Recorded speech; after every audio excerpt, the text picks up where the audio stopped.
also think what you've done all year on a daily basis is probably the most important, and I really believe we're a get better mindset day in and day out. And I've seen the growth of every one of our players. I can honestly sit here and say every one of our players has gotten better from the start of the year till now, and I think those little margins will add up. And hopefully their team hasn't improved as much, but it's close. It's really close, and I think the health piece. The scoring is nice that we've had recently, but we have no illusions that it's going to be a lot tighter checking as well in this first round.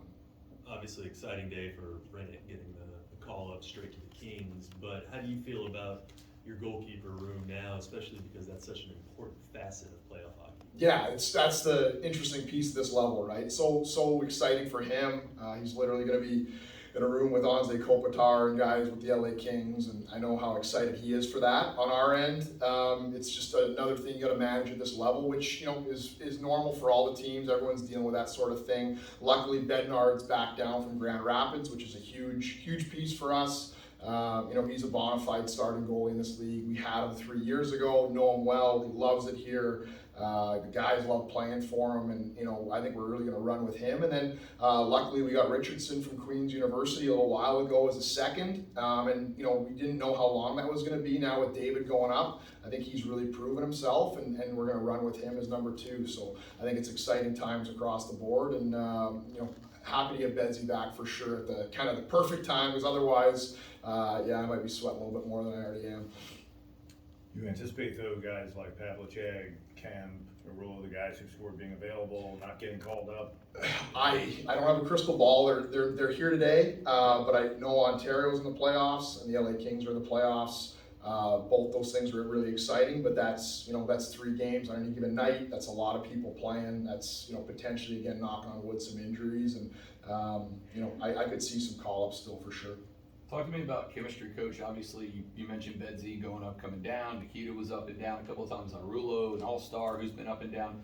When you take seasons of up and downs and you try to get these guys chemistry-wise ready for the most important part of the season, for you as a coach, how do you try to make sure they're all on the same page, especially for a guy like Bedsy who's been gone for a while and now is going to come back and jump right into a playoff mix? Yeah, I think we have a great leadership core. I think the guys really get along. They do a lot of stuff off the ice. They certainly enjoy their time at the rink too. So I don't think there's any huge issue with that. I think the really lucky thing for us is there hasn't been too much movement this year. We've been fairly healthy. There hasn't been quite as many call-ups. We would have liked some more, but there hasn't been a crazy amount. And I also think, we have 11 guys still on our roster from last year's team. So the core's there.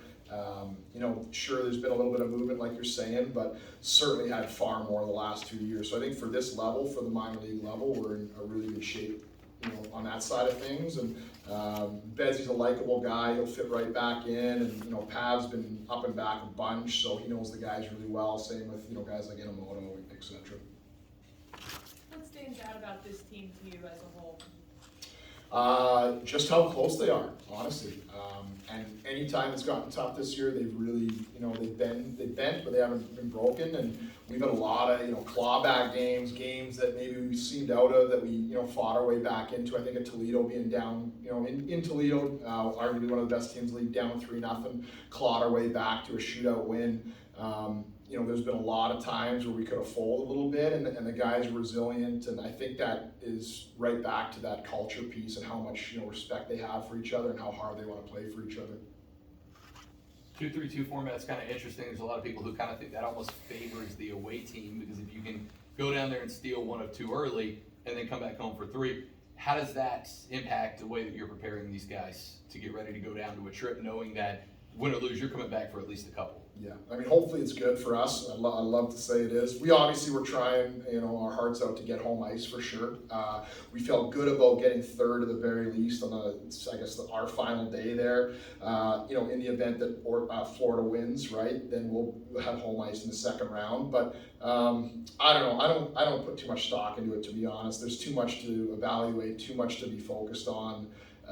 Game at a time. The rink's the same in both arenas pretty much. I don't think it really dictates much. We just got to play each game. This Friday night game here, we got to go out and have a great first 10 minutes. That's really all we're focusing on right now. Okay, we have time for 2 more questions for Coach Lord, and then we'll bring the players in. Anybody you expect to stand out? Anybody's having a real good, I mean, I know practice still got a trouble and all that, but who do you feel is the guy that's going to get their name in the paper, especially these first 2 games on the road? I think the interesting thing about this time of year is it's a great question. I think a lot of times this time of year it's the guys you least expect, right? Because they're going to be queuing on the Iarudels, the Pavlichevs, the Martins, especially when they do have last change at home ice. You know, I really believe this time of year is when your depth shows what it can do, and we need our third, fourth line guys, our fifth, sixth D-men to chip in, and that might not be offensively. That might be a great defensive player. That might be great on the PK all series or whatever it may be. But I really think you're going to see who has the real depth this time of year throughout this league, and I truly believe we have that. Anyone else?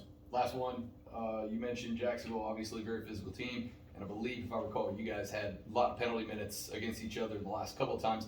There was a stretch there back in December where the power play was kind of a struggle for you guys. Do you feel like you've corrected that issue? A little bit. I think we were really hot out of the gates maybe not the first month, but call it month 2 through 5, it was good. And then I certainly think it stalled out for a while, and it got a little bland there and not direct enough, and just some of our guys, maybe not deceptive enough or whatever it may be.